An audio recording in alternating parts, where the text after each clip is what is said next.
mën a tàmbali. waaw Mbissane wax nga lu am solo ci format bi ci similitude yi nga xamante ne Mbissane am na ci format bi sauf que parfois duñ ci tenir rigueur ci formulation bi selon qu'on présente un point de presse wala une conférence de presse parce que gis nañ lu bëree bëri ñu ne point de presse la ñuy def mais bu ñu defee exposé ba pare parfois dañuy daal di peut-être par seen galanterie wala ñu mën a tenir compte ci li nga xamante ne moom lañ bind daal di dérouler liste bàyyi taskatu xibaar yi ñu poser ay questions parce que événement bu mel nii boo tenir compte ci solennité bi defe naa laajoon na bu ñu defee seen exposé ba noppi peut-être def ko de manière ramassée ñu bàyyi taskatu xibaar yi ñu daal di samp ay laaj ñoom tamit ñu indi ci li nga xamante ne moom itam mu mel ni nag premier ministre mu ngi ñëw voilà donc gis nañ voilà le ministre voilà donc le ministre de l'éducation nationale Moustapha Mamba Guirassy voilà moo nekk noonu voilà donc présidium bi sànq wax nañ ko gis nañ fa le ministre de l'enseignement supérieur Abdourahmane Diouf gis nañ ko fa docteur Abdourahmane Diouf le ministre de la justice voilà mu ngi noonu di ñëw le premier ministre egsi na le chef du gouvernement Ousmane Sonko egsi na le monsieur mu ngi noonu tout de blanc vêtu mu ngi noonu voilà comme à l'accoutumée Mbissantine colin bi gis nañ ko nu mu solo en tenue traditionnelle qui contraste un peu ak li ñeneen ñu solo mais bon. lépp baax na day gën a taaral xew mi rek. Merci beaucoup.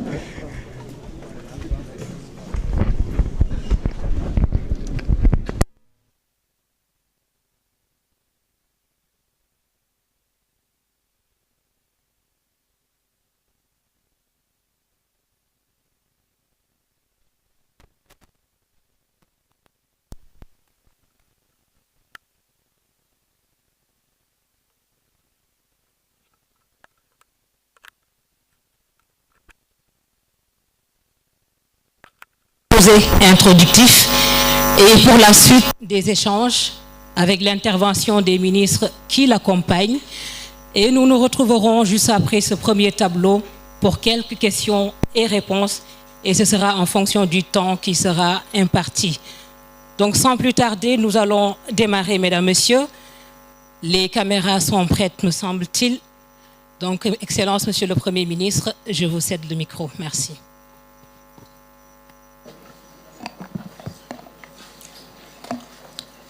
Merci beaucoup.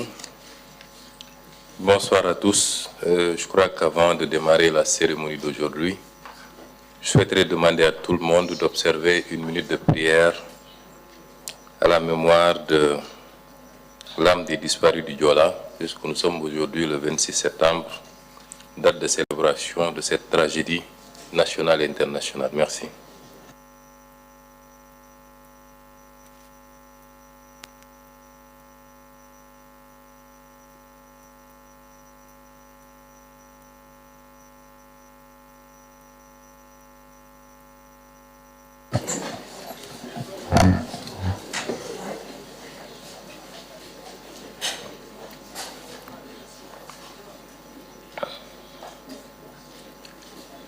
Mesdames, Messieurs les représentants des organes de la presse nationale, africaine et internationale, Messieurs les ministres,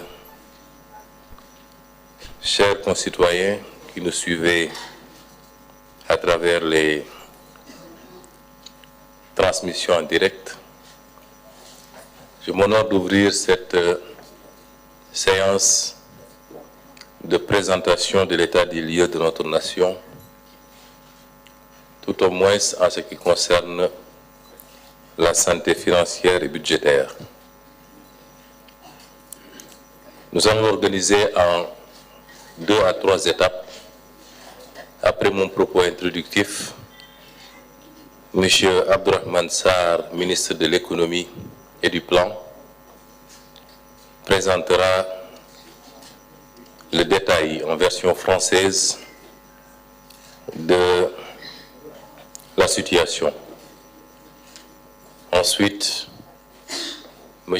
Ousmane Diagne, ministre de la Justice, garde des Sceaux, apportera quelques précisions avant mes propos de clôture de cette partie en français. Et nous reprendrons le même exercice en langue nationale Wolof, avec cette fois-ci M. Al-Amin Lo, ministre secrétaire général du gouvernement, qui présentera la situation technique.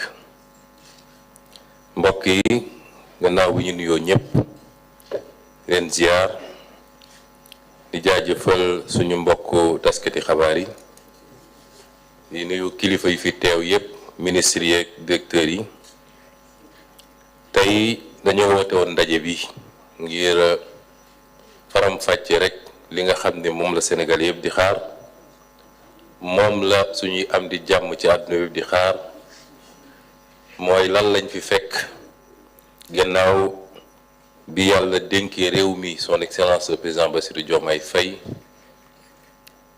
ñi fi newoon jóge fi ci niñ koy doxalee nag ñetti pàcc la mooy dinaa ubbi waxtaan bi su ma paree dinaa jox Abdourahmane Sarr nga xam ne moo yor lépp lu jëm ci koom-koom mu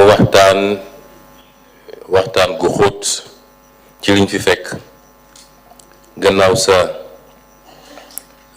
monsieur Ousmane Diagne nga xam ne mooy ministre bu yor lépp lu jëm ci wàllu justice ak àtte dina ci àddu ma doog a jëlaat kàddu gi tëj waxtaan bi loolu mooy bu dee ci wàllu français bu dee ci wàllu wolof nag Al Amin Lo mi nga xam ne mooy ministre secrétaire général du gouvernement mooy jottali li nga xam ne moom la Abdourahmane Sarr def ci kàllaama nasaraan.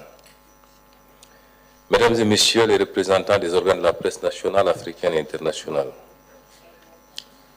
le 2 avril 2024, le président de la République, son excellence Bassirou Diomaye Diakhar Faye, a prêté serment avec l'engagement d'une transformation systémique de notre pays pour un Sénégal souverain, juste et prospère. Fidèle à cet engagement qui exige la transparence, la redevabilité et la vérité vis-à-vis du peuple souverain, nous avons l'obligation, sur instruction de M. le Président de la République, de dresser l'état des lieux dont notre régime a hérité. Et ce, avant d'engager l'immense chantier de redressement du pays. C'est pourquoi des audits ont été menés sur la gestion des deniers publics, allant des finances publiques, du foncier, du patrimoine bâti à la gestion des agences et des sociétés publiques. Les constats de ces audits font ressortir de la gabegie dans les dépenses, tant dans leur choix et leur qualité que dans leur effectivité et impact. Cette situation a induit des dérapages dans la gestion des finances publiques, favorisés par une mauvaise gouvernance, se manifestant notamment par la corruption, la concussion, les détournements de fonds et l'accaparement de biens publics par des privés dans tous les domaines. Deux thématiques seront abordées au cours du présent point de presse. C'est une option. Nous ne pouvons pas dresser en un seul point de presse tout l'état des lieux, au risque d'ailleurs de diluer les aspects les plus importants dans les aspects qui ne relèvent que de l'anecdote. Et c'est pourquoi nous avons choisi pour ce premier point de presse de ne traiter que deux éléments qui nous semblent essentiels au regard de leur impact négatif sur la situation du pays. Ces deux points sont d'abord la situation de référence des finances publiques et les actions vigoureuses et les actions vigoureuses en termes de réforme pour prendre en charge dans les délais requis les dérapages enregistrés et jeter les bases d'une transformation systémique.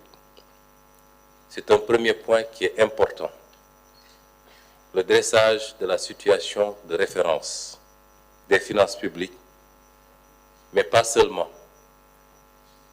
Les actions vigoureuses en termes de réforme pour prendre en charge dans les délais requis les dérapages enregistrés et jeter les bases d'une transformation systémique. Le second point a trait à la reddition des comptes qui est la conséquence immédiate du constat des actes de mauvaise gouvernance financière. Je voudrais préciser ici que nous n'aborderons que la reddition des comptes se rapportant aux actes graves qui ont été posés relativement au premier point, notamment la situation financière. Dans les jours à venir, les différents ministres et directeurs généraux auront à revenir au devant de la presse pour développer les autres aspects liés justement à cette reddition des comptes. Voilà les deux points qui seront abordés. Sans plus tarder, je vais laisser à M. Abdourahmane Diouf, Abdourahmane Sarr, le soin de vous présenter la situation de référence des finances publiques.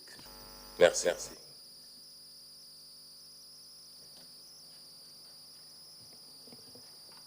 Je vous remercie, Monsieur le Premier ministre, chers membres de la presse, chers participants. Effectivement, en effet, sur ordre du Président de la République, le ministre des Finances et du Budget avait désigné une équipe sous la supervision de l'Inspection générale des finances afin d'élaborer un rapport sur la situation des finances publiques au 31 mars 2024. Le rapport a été établi en application de la loi 2012-22 du 27 décembre 2012 qui a transposé dans notre ordonnancement juridique la directive de l'UEMOA portant code de transparence dans la gestion des finances publiques. Cette loi dispose que, dans les 3 mois suivant chaque nouveau mandat présidentiel, la situation globale des finances publiques, et en particulier la situation du budget de l'État et de son endettement, fait l'objet d'un rapport préparé par le gouvernement. Ce rapport, audité par la Cour des comptes, est publié dans les 3 mois suivants. Alors, le président de la République, fidèle à sa doctrine Jubel-Jubanti, a tenu à respecter les dispositions de cette loi. C'est pour lui et le gouvernement une exigence de transparence. D'abord vis-à-vis des populations, mais également vis-à-vis de nos partenaires et des marchés financiers qui font confiance au Sénégal et qui devront continuer à nous faire confiance. Cet exercice de transparence et de reddition des comptes est également une nécessité pour en tirer les conséquences objectives, notamment pour le référentiel de politique publique en cours de finalisation pour opérationnaliser le projet. Alors, le constat. Le rapport sur la situation des finances publiques a révélé que la dette publique du Sénégal et les déficits budgétaires ont été plus élevés que publiés par les autorités sortantes et communiqués à nos partenaires durant la période 2019-2023. Le déficit budgétaire a été annoncé à une moyenne de 5,5% du PIB sur la période 2019-2023. Mais en réalité, il a été en moyenne de 10,4%, soit près du double. La dette publique a été annoncée en moyenne à 65,9% du PIB durant la période 2019-2023. Mais en réalité, elle a été en moyenne de 60% du PIB en raison des déficits publics plus élevés que publiés. Ainsi, à fin 2023 par exemple, la dette de l'État central, hors secteur parapublic, est à 15 664 milliards, soit 83,7% du PIB, alors qu'elle était annoncée à 13 772 milliards, ou 73,6% du PIB. Il s'agit donc d'un supplément de dette contracté et non publié de près de 1892 milliards, soit 10% du PIB de plus. Cette dette supplémentaire est principalement due à des tirages sur des prêts projets, sur financement extérieur, et des prêts contractés auprès des banques locales de façon non transparente. Sur la période 2019-2023, les tirages sur ressources extérieures non inclus dans les déficits ont été en moyenne de 593 milliards annuellement et les prêts bancaires non inclus dans les déficits en moyenne de 179 milliards annuellement. Alors juste pour expliquer, lorsqu'on parle de tirage donc sur ressources extérieures ou de prêts bancaires qui ont été contractés et dépensés de façon non transparente, en principe, donc, ces dettes devraient se retrouver dans les dépenses. Donc, dans les dépenses et donc dans le financement. Dans le financement de ces dépenses et donc dans la dette. C'est la raison pour laquelle nous disons qu'il y a eu des tirages sur ressources extérieures ou des prêts au niveau des banques locales qui ont financé des dépenses qui n'ont pas été donc publiées ou en tout cas comptabilisées dans nos déficits budgétaires et de ce fait, ces dettes sont à comptabiliser dans la dette et donc on fait l'objet de dépenses qui auraient dû être incluses dans nos déficits. Alors, cette dette supplémentaire, nous disions, est principalement due au tirage sur ressources extérieures et des banques locales. Si on prend l'exemple de l'année 2023, par exemple, le déficit budgétaire à fin 2023 s'établirait aux alentours de 10% du PIB 2023. En y intégrant les tirages sur ressources extérieures et les prêts auprès des banques, alors que le déficit annoncé était de 4,9% du PIB, soit le double. Au-delà de ces chiffres sur le déficit et la dette, l'audit a également révélé que le surfinancement du trésor public d'environ 605 milliards de francs CFA à fin 2023, c'était un surfinancement qui avait été convenu avec le Fonds monétaire international et qui devait être utilisé pour l'année 2024. Ce surfinancement de 605 milliards de francs CFA a été utilisé pour payer des dépenses non budgétisées et des dettes connues de l'État, contrairement à ce qui avait été communiqué aux partenaires. La non-disponibilité de ce surfinancement en 2024 a nécessité des emprunts non initialement programmés, notamment l'émission d'eurobonds par placement privé de 750 millions de dollars en juin 2024 dernier, et des crédits commerciaux syndiqués de 300 millions d'euros au troisième trimestre. Encore une fois, pour clarifier, il y avait un montant de 605 milliards donc de francs CFA de surfinancement qui devait être disponible en 2024, n'est-ce pas, pour un certain nombre d'obligations. Ces 605 milliards donc, de francs CFA ont été utilisés en bonne partie et donc nous ne les avons pas trouvés dans les comptes lorsque nous sommes arrivés. Donc en conséquence et en attendant la finalisation de l'audit des finances publiques, le gouvernement avait décidé de ne pas porter le dossier du Sénégal au conseil d'administration du Fonds monétaire international suite à leur mission de revue de juin 2024. L'examen du dossier du Sénégal sur la base de chiffres erronés aurait conduit à un cas de ce qu'on appelle le misreporting, c'est-à-dire la transmission de fausses informations pour bénéficier des tirages prévus sur les ressources du Fonds monétaire international. La conséquence de la transmission de données erronées pour bénéficier de tirages et le remboursement des ressources mobilisées, à moins de bénéficier d'une dérogation sur la base de mesures correctives crédibles approuvées par le FMI. Le gouvernement a donc choisi la voie de la transparence. Là aussi, juste pour clarifier, quand on parle de transmission de données erronées au Fonds monétaire international, donc vous allez au conseil d'administration avec un rapport et les données avec lesquelles vous allez au conseil d'administration sont des données qui sont transmises par les autorités du pays. Alors si ces données donc transmises ne sont pas correctes ou frauduleusement donc données ou fournies au service du Fonds monétaire et qu'il y a un décaissement, ce décaissement en principe il doit être remboursé. À moins qu'il y ait une dérogation du même conseil d'administration du Fonds monétaire international s'il y a des mesures correctives donc qui permettent au pays de revenir sur la trajectoire qui était précédemment donc convenue. Le Fonds monétaire donc, international a été informé des résultats de l'audit des finances publiques et le gouvernement du Sénégal sera en discussion avec leurs services pour les mesures correctives que nous comptons mettre en œuvre. Ces mesures seront mises en œuvre soit dans le cadre du programme en cours avec le FMI pour mettre les finances publiques sur la trajectoire initialement convenue, ou dans le cadre d'un nouveau programme à négocier à très court terme et à mettre en cohérence avec le nouveau référentiel des politiques publiques. Alors, en toute état de cause, ce qu'il faut retenir est que ce qui sera convenu avec le Fonds monétaire international sera le programme du gouvernement, afin de mettre notre déficit budgétaire et notre dette sur une trajectoire soutenable, à un niveau de risque modéré, voire faible à moyen terme. Ainsi, le gouvernement prend l'engagement de ramener la dette de l'État central de 83,7% du PIB en 2023 à moins de 70% dans des délais raisonnables. Nous nous fixons cet objectif non seulement parce qu'il correspond à nos engagements dans le cadre de l'UEMOA, mais également parce qu'il correspond à nos capacités actuelles d'endettement, compatibles avec une économie saine et prospère, portée par un secteur privé fort.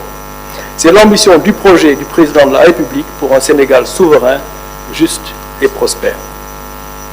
En effet, la croissance moyenne sur la période 2014-2023 a été d'environ 5% malgré le déficit budgétaire effectif d'une moyenne de 10% du PIB, donc 2 fois qu'annoncé. On a eu une croissance moyenne de 5%, on a annoncé un déficit budgétaire en moyenne de 5%, mais ce déficit budgétaire a été en réalité de 10% en moyenne. Cela veut dire que l'action de l'État par l'endettement n'a pas été efficace. On peut être tenté d'attribuer cette contre-performance à la conjoncture internationale. Mais la faiblesse constatée de la croissance n'est en réalité qu'un retour à nos performances historiques d'une croissance de 4% hors pétrole et agriculture. On sait que l'agriculture est volatile de façon générale. La croissance moyenne, nos performances historiques, c'est autour de 4% de croissance. En effet, la croissance du PIB non agricole, donc lorsqu'on enlève la partie agricole qui est un peu volatile, la croissance du PIB non agricole a commencé sa décélération depuis 2018, donc bien avant la Covid et la guerre russo-ukrainienne. Et cette croissance atterrira en 2024 à moins de 4% du fait de la faible croissance du premier trimestre liée à la situation politique qui prévalait. Alors, je disais tout à l'heure que nos performances historiques, c'est en moyenne de 4% de croissance. Le premier trimestre, il y a eu une forte décélération, on le sait tous, à cause de la situation politique qui a prévalu. Et la croissance va reprendre donc, pour les 3 trimestres qui suivront, mais va atterrir à une moyenne qui sera certainement 4% au moins à cause des performances du premier trimestre. Alors donc, le Sénégal en est donc au même point qu'avant 2012-2023. En ce qui concerne la croissance, il n'y a donc pas lieu de s'alarmer outre mesure. Il faut regarder l'avenir. Le plan Sénégal émergent, dans son plan d'action prioritaire 2014-2018, avait indiqué que des investissements publics massifs étaient nécessaires pour jeter les bases d'une forte croissance et les plans d'action 2018-2023, au-delà des relances post-Covid, prévoyaient que le secteur privé prenne le relais de la croissance. Tel n'a pas été le cas, étant donné la vérité des chiffres. Autrement dit, dans disons, les 12 dernières années, dans la première moitié, le premier mandat, il a été question de beaucoup investir en s'endettant pour jeter les bases d'une croissance beaucoup plus forte.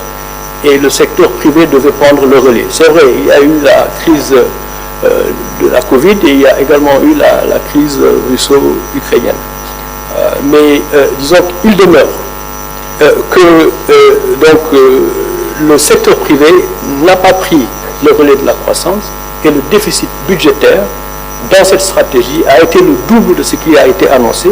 Néanmoins, la croissance a été donc en décélération depuis 2018, donc bien avant les 2 crises qui ne peuvent pas être utilisées comme prétexte de ce point de vue. Alors de ce fait, ramener notre déficit budgétaire à 3% du PIB, comme disons nous l'exigent nos engagements donc, dans le cadre de l'UEMOA, et la dette en dessous de 70% dans un horizon raisonnable, en mobilisant nos ressources.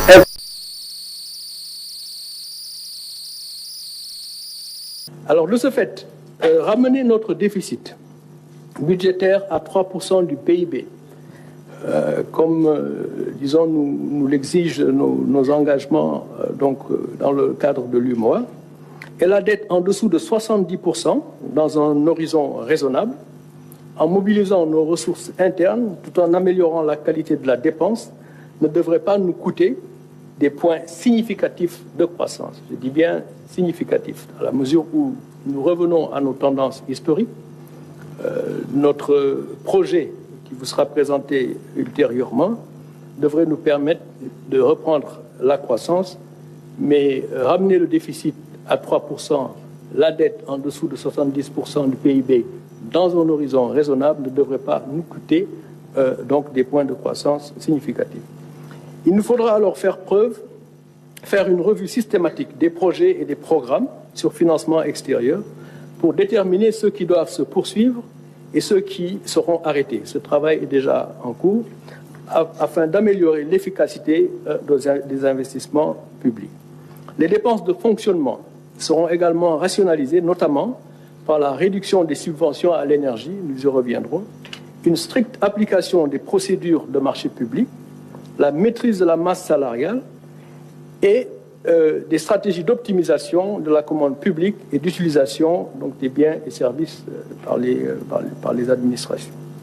Alors, dans le souci d'améliorer la qualité de la dépense, il s'agira pour le gouvernement de protéger également les couches vulnérables par un meilleur ciblage des bourses familiales tout en éliminant les subventions non ciblées. Je le disais tout de suite, ce point de presse n'est pas le lieu de discuter des détails du référentiel des politiques publiques, dont le premier draft en cours de finalisation circule déjà, mais il vous sera présenté le 7 octobre prochain. Je vous remercie, ministre. Merci, Monsieur le ministre de l'Économie.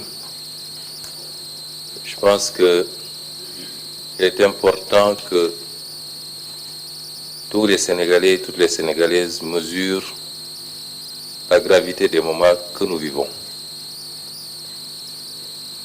Il est extrêmement difficile d'intéresser les Sénégalais sur des questions qui relèvent d'une certaine technicité, particulièrement quand il s'agit des finances et du budget. Mais en langage très simple, je voudrais que les Sénégalais comprennent la situation. Et il était important pour nous de dresser cette situation de référence bien avant de vous présenter le nouveau référentiel le 7 octobre.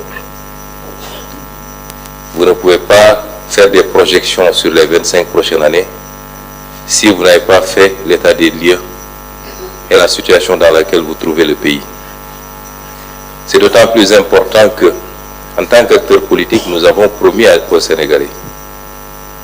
Nous avons mené une lutte politique pendant 10 courtes et longues à la fois années, qui ont été consacrées par l'élection du président Bassirou Diomaye Faye. Et nous avions promis aux Sénégalais que nous les mènerions au sommet du gratte-ciel.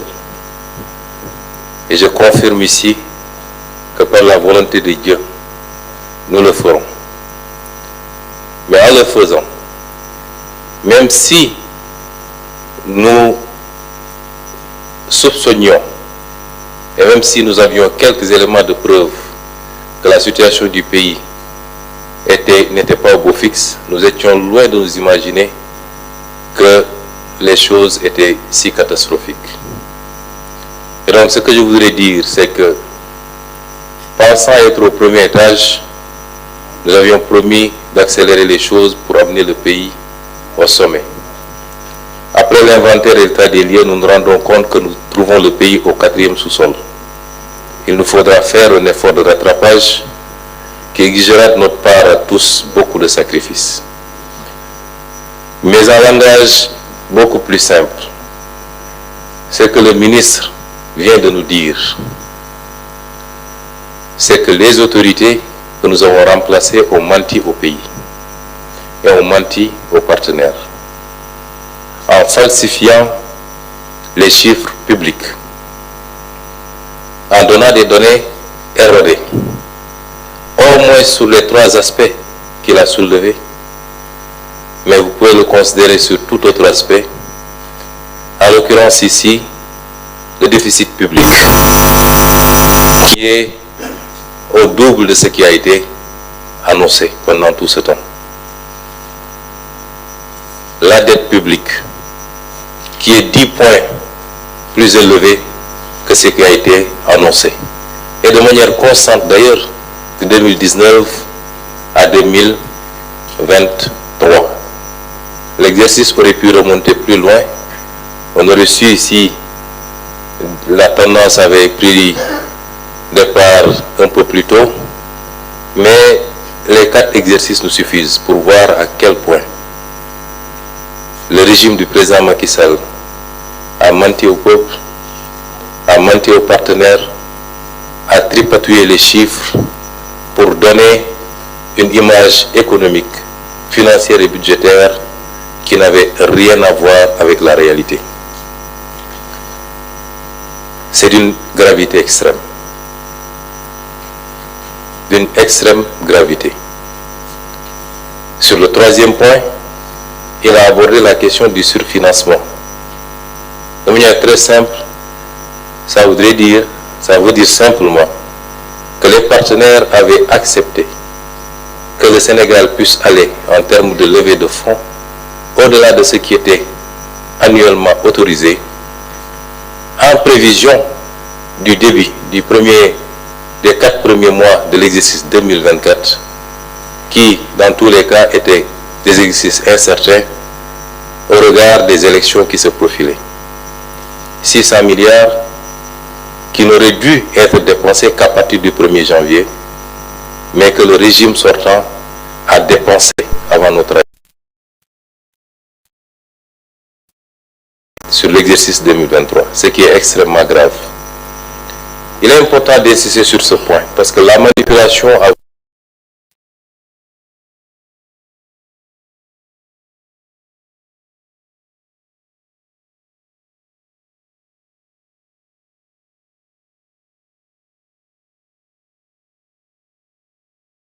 pour plus de 300 et quelques milliards par l'ancien régime, et au moment où on parle, nous ne trouvons nulle trace de l'utilisation de ces fonds. Ce qui est totalement faux. Ça a été utilisé et de manière injustifiée pour plus de 300 et quelques milliards par l'ancien régime, et au moment où on parle, nous ne trouvons nulle trace de l'utilisation de ces fonds. Je voudrais, avant de donner la parole à Monsieur le ministre de la Justice, saluer ici le courage d'un homme, le président de la République. Parce que le ministre ne l'a pas suffisamment abordé, en dehors de l'aspect misreporting, mais cet exercice auquel nous nous livrons aujourd'hui est un exercice risqué pour un État, puisqu'il peut avoir des impacts aussi bien dans nos relations avec les partenaires qu'au niveau du marché. D'autres régimes auraient préféré fermer les yeux et continuer dans la politique du bricolage et du mensonge. Quand nous avons découvert la situation, nous avons tenu des réunions en présence des ministres concernés. Des doutes subsistaient, légitimes. Et le président de la République a donné une réponse très simple. Je ne démarrerai pas ce mandat dans le mensonge, je ne le déroulerai pas dans le mensonge et je ne le terminerai pas dans le mensonge. Quelles que soient les conséquences de cette situation, je dirai la vérité au peuple sénégalais. Et je dis que Dieu aime le Sénégal. Parce que si on avait été inscrit dans la continuité, je puis vous assurer que ceux qui sont à l'origine de cette situation ne l'auraient jamais présenté tel que nous le ferons aujourd'hui. Et le peuple sénégalais aurait été rattrapé, tôt ou tard, par par les conséquences catastrophiques. Nous avons vu énormément de pays se retrouver en situation quasiment de faillite parce que leurs élites ont préféré taire la vérité et continuer dans la manipulation. Je voudrais saluer le courage de cet homme également. Quand le Sénégal devait être programmé au FMI au mois de juillet, il a pris la décision de ne pas présenter le dossier du Sénégal et a dépêché le ministre des Finances pour aller le dire au FMI, aux États-Unis, et leur dire nous préférons ne pas avoir de décaissement plutôt que de le faire sur une base erronée et demain en subir les conséquences. Certains manipulateurs ont voulu dire aux Sénégalais que le FMI a reporté le rendez-vous parce qu'on aurait opéré des levées de fonds. C'est totalement faux. C'est à notre initiative, et seulement à notre initiative. C'est nous qui avons demandé au FMI. Et le FMI pourra démentir si ce n'est pas vrai. C'est nous qui avons envoyé, dépêché une délégation pour dire au FMI que nous préférons reporter ce rendez-vous, le temps de terminer le travail que nous étions en train de faire, et de pouvoir nous présenter à lui dans des conditions qui reflètent la situation du pays. Ces précisions sont extrêmement importantes parce que nous sommes dans un pays de manipulation, de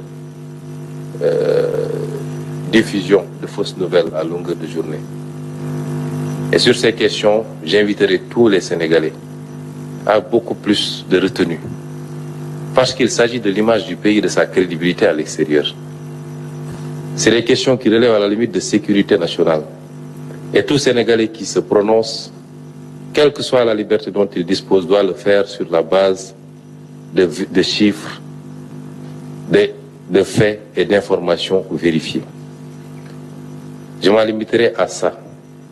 Et ces données ou ces informations qui ont été produites ne seront jamais démenties par ceux qui en sont les auteurs. Des ministres ont été présentés ici comme étant les meilleurs ministres des Finances que la République n'ait jamais connus.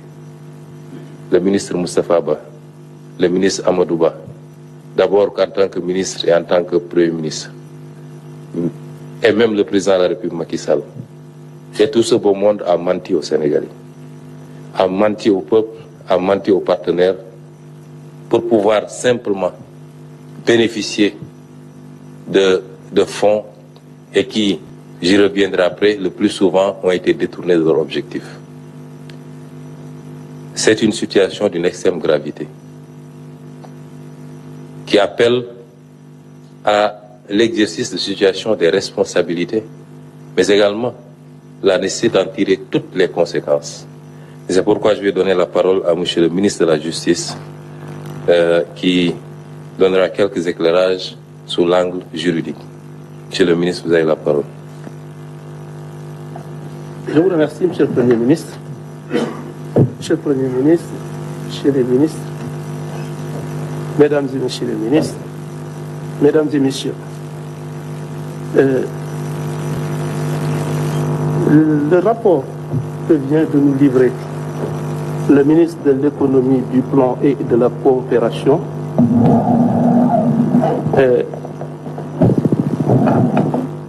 revêt, à la lumière de ce que nous avons entendu, ces faits sont d'une gravité certaine et semblent revêtir une qualification pénale que les autorités judiciaires compétentes saisies vont devoir déterminer au moyen d'investigation qu'elles jugent appropriées.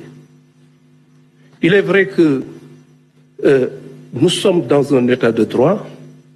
Les deniers publics, dans le cadre de l'agencement juridique du pays, on a conféré un statut privilégié à nos deniers publics. Et de ce point de vue, donc, il est vrai qu'il ne m'appartient pas a priori de juger de l'effectivité des faits. Il appartiendra donc aux autorités judiciaires et policières de le déterminer, c'est leur travail. Mais ce que je peux dire, c'est que ce sera fait avec le maximum de rigueur, de transparence et sous réserve des règles du principe de la présomption d'innocence.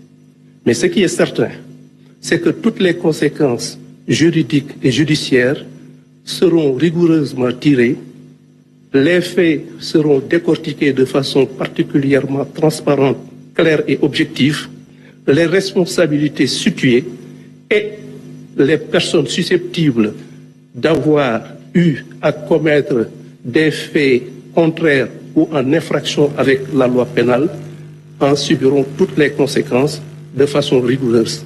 Je vous remercie, Monsieur le Président. Merci, Monsieur le ministre de la Justice.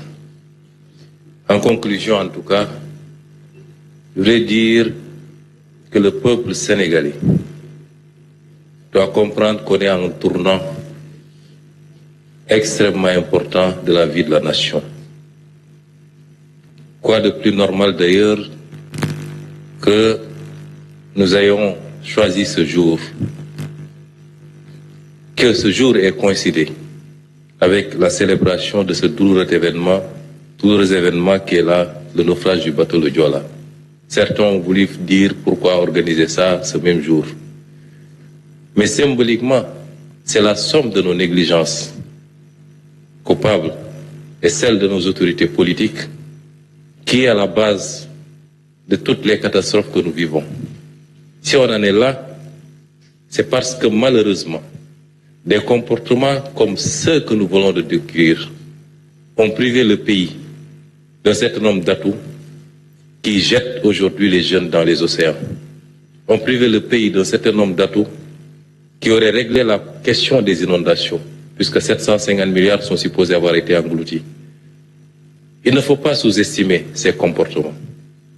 À chaque fois qu'on ment au peuple et à chaque fois qu'un centime est détourné de son objectif, c'est une infrastructure, c'est des décisions de politique publique qui auraient impacté positivement sur la vie des Sénégalais qui aura été compromis. Et c'est pourquoi nous voulons que le peuple sénégalais mesure la gravité de cet instant. Le vrai débat, il est là. Ce n'est pas les diversions qu'on nous sert tous les jours à travers les médias et les réseaux sociaux. Les vrais débats dans les pays démocratiques avancés sont de cet ordre-là. Parce que c'est ça qui impacte sur la vie des Sénégalais. Et non pas les débats de personnes à longueur de journée. Et je voudrais dire ici que notre combat politique pendant toutes ces années n'a été autre chose que ça. Et nous serons à la hauteur parce que ceux qui ont donné leur vie pour que ce projet aboutisse, nous devons nous hisser à leur hauteur et les rendre fiers d'avoir combattu. Aujourd'hui est un jour important, un point de départ qui, au-delà de la présentation de ces chiffres, doit marquer une nouvelle page dans la vie de ce pays et dans la gestion des affaires politiques. Nous respectons donc la parole donnée au peuple. Cette parole est reflétée par tout notre combat. Sur ces considérations, pendant 10 ans, nous avons alerté. Je me rappelle qu'en 2018, en tant que député, j'adressais aux représentants du Fonds monétaire ici à Dakar une correspondance pour attirer son attention sur le dépassement sur les ressources extérieures de plus de 300 milliards. Cette correspondance avait été préparée par l'actuel président de la République et une petite équipe. Nous avons toujours alerté. Et j'ai toujours dit, sur la tribune de l'Assemblée nationale, qu'on ne gouverne pas un pays dans le mensonge et dans la manipulation. Aujourd'hui, que nous sommes aux affaires, nous pouvons plus aisément prouver aux Sénégalais jusqu'à quel point ils ont été manipulés. Mais rien ne sera plus comme avant. En ne présentant pas notre dossier au FMI par devoir de vérité, nous nous sommes ainsi passés de ressources de l'ordre de 230 milliards de francs CFA au mois de juillet 2024.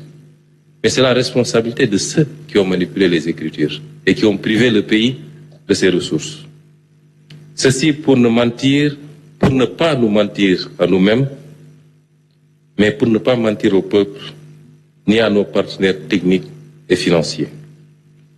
Notre nouveau paradigme sera désormais de ne plus attendre, moyennant des financements, qu'on nous pose des conditionnalités qui sont des évidences et des exigences que nous devrions nous-mêmes adopter. Que nous devions nous-mêmes adopter dans la gestion de nos finances publiques, la protection des couches vulnérables, dans la bonne gouvernance et la lutte contre la corruption, le détournement de deniers publics et le blanchiment de capitaux. Effectivement, des faits qui ont été constatés et qui vous ont été présentés, au-delà de leur impact sur la situation des finances publiques, soulèvent des problématiques notamment de corruption. C'est ça qui est regrettable. Non seulement ils ont manipulé les chiffres, mais toute cette manne financière qui a été captée par le Sénégal a été détournée pour une très grande partie de ces objectifs pour enrichir les autorités politiques. Et donc la politique d'endettement effrénée a donné lieu à l'utilisation des ressources de façon non transparente et favorable à une corruption généralisée. L'endettement par le biais d'offres spontanées. Là, nous abordons la méthodologie, le modus operandi pour détourner en masse les deniers publics. Ce n'est pas l'objet de ce point de presse. Et ultérieurement, comme je l'ai dit, sur chacune des questions qui sera évoquée, des ministres et des directeurs généraux viendront faire la situation détaillée. Mais le recours spontané, quasi spontané, à la méthode des offres spontanées d'investisseurs dans des conditions nébuleuses et l'utilisation abusive du secret défense. Plus de 2500 milliards ont été dépensés ces 4 dernières années sous le sceau du secret défense pour échapper aux règles des marchés publics. Et bonjour les dégâts. Et donc toutes ces pratiques ont facilité la corruption. Plus de 25 000 milliards de CFA ont été mobilisés, offrant un champ illimité à toutes les dérives. De telles pratiques, y compris celles consistant à contracter des crédits bancaires hors du circuit de contrôle budgétaire, ouvrent la voie à des dérives dans l'utilisation discrétionnaire des ressources. Le Trésor public s'est retrouvé dans une situation où il n'est au courant de ces opérations qu'au moment de leur effectivité ou au moment du remboursement des prêts contractés. Je pense sur toutes les mauvaises pratiques qui ont permis à des lobbies politico-affairistes de détourner une bonne partie de ces fonds de leur destination en s'enrichissant indûment à coups de centaines de milliards. Il en va de la pratique des remises gracieuses. Il en va de la pratique des remises gracieuses. Et chacun de ces points que j'évoque va faire l'objet plus tard d'un exposé qui permettra aux Sénégalais d'apprécier le carnage qui a été organisé. Il en va de la pratique des remises gracieuses, des fausses exonérations fiscales, celle des acquiescements ou autres rachats de créances, celle des certificats nominatifs d'obligation, de l'accaparement foncier et la privatisation illégale du patrimoine bâti de l'État, au profit de la famille, au profit du griot, au profit des amis. Et dans les jours à venir, vous aurez tous les détails par rapport à ces pratiques. Il y a même lieu de s'interroger sur les conditions d'attribution des marchés d'approvisionnement du pays en hydrocarbures. Et sur le surfinancement de 605 milliards de l'exercice 2023, une bonne partie a été effectivement utilisée en couverture d'opérations extra-budgétaires. La vérité n'a pas été dite aux Sénégalais sur ce dossier, comme je l'ai dit tout à l'heure. Mais nous n'avons pas trouvé ces ressources dans les caisses, ou alors une bonne partie de cette somme, lorsque le président Diomaye prenait fonction. Les responsabilités devront être situées. Le ministre de la Justice en a parlé. De tous ceux qui ont eu à jouer un rôle. J'ai parlé du ministre Moustapha Ba. J'ai parlé du ministre et du Premier ministre Amadou Ba. J'ai parlé du ministre des Finances Abdoulaye Daouda Diallo. Monsieur le Président de la République Macky Sall, qui ne pouvait ignorer ces pratiques, devront expliquer aux Sénégalais pourquoi et comment ils ont pu plonger le pays dans cette situation. Si on le fait, c'est parce qu'il est indispensable, d'autant que nous allons demander aux Sénégalais de consentir à des efforts extrêmement importants les années à venir. Le ministre de l'Économie en a abordé certains, sur la subvention, sur la fiscalité et sur beaucoup d'autres aspects.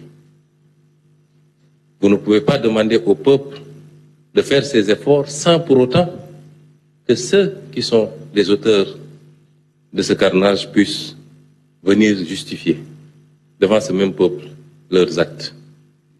Et c'est extrêmement important. Mais je ne voudrais pas terminer sur une note négative. Je veux parler au peuple sénégalais. La situation est certes pas reluisante. Nous nous y attendions, même si ce qu'on découvre dépasse l'entendement. Mais elle n'est pas irrécupérable pour autant. On a beaucoup parlé de nos relations avec les partenaires. Moi, je crois d'abord et surtout à nos efforts endogènes pour faire face à cette situation et prendre notre destin en main. À un peuple qui veut, rien n'est impossible. Et ma conviction, c'est que le peuple sénégalais veut. Et il a aujourd'hui la locomotive qu'il faut. Il a des dirigeants, et je le dis ici, sans fausse modestie, il a des dirigeants intègres, compétents, avec une vision qui sera présentée, qui a été présentée, mais qui sera opérationnalisée à partir du 7 octobre. Des équipes dynamiques, majoritairement jeunes, qui ne ménagent aucun effort pour atteindre le résultat, qui sont dans un engagement patriotique, désintéressé. Pour que ça marche, il faut que le peuple se hisse à la hauteur de ce leadership, en l'accompagnant, en privilégiant le débat qualitatif, en répondant présent à l'effort de développement qui doit tous nous interpeller. Il y aura beaucoup d'efforts à fournir. Churchill avait dit à son peuple en pleine guerre qu'il ne leur promettait pas. Tout ce qu'il pouvait leur promettre, c'est du sang et de la sueur, mais qu'au bout, il verrait la victoire. Nous n'en sommes pas à ça. Nous demandons simplement au peuple de consentir un tant soit peu de sacrifice, chacun et chacune d'entre nous. Et quand nous leur présenterons la nature de ces sacrifices, qu'on fasse l'effort de dépassement qu'il faut, qu'on fasse preuve de beaucoup d'altruisme pour que la chose que nous gérons en commun puisse prospérer. Parce que si elle prospère, chacun d'entre nous individuellement va prospérer. Et nous vous garantissons, nous de notre côté, que nous ne ménagerons aucun effort. Absolument pas. Nous travaillerons d'arrache-pied, matin, midi et soir. Et nous ne tolérerons aucun écart, aucun, dans la gouvernance actuelle, pour que le résultat attendu par ce peuple puisse être atteint. Et ceci est d'autant plus important que des pays avant nous sont passés par ces épreuves, et sur des dates beaucoup plus récentes.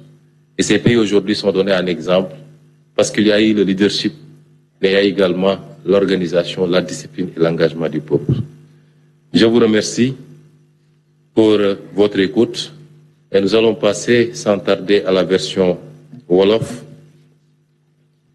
Mbokk yi ñu ngi leen di gërëm di leen sant ni ma ko waxee léegi ci bi ñuy door waxtaan bi